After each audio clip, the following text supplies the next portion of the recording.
નમસ્તે, હું છું દિવ્યેશ ગામિત મેસાડ સબ સેન્ટરથી. આજનો આપણો વિષય છે ઠંડીથી બચવા માટે આપણે શું કરવું જોઈએ.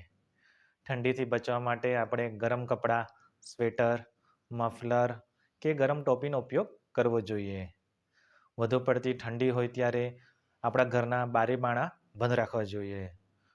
ઠંડી વધુ પડતી હોય ત્યારે સવારના સમયે આપણે સૂર્યના તાપમાં બેસવું જોઈએ. વૃદ્ધ વ્યક્તિ હોય, બીમાર વ્યક્તિ હોય કે નાના બાળકો હોય, શક્ય હોય તો એમણે ઘરમાં જ રહેવું જોઈએ.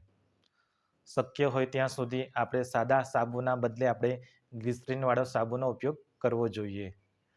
તેમજ આપણી ત્વચા સૂકી ન થાય તે માટે આપણે વેસલીન છે, તેલીય પદાર્થો વગેરેનો આપણે ઉપયોગ કરવો જોઈએ. ઠંડીથી તમને કોઈ પણ તકલીફ જણાય તો તમે નજીકના સરકારી દવાખાના કે ખાનગી દવાખાનાનો સંપર્ક કરી શકો છો.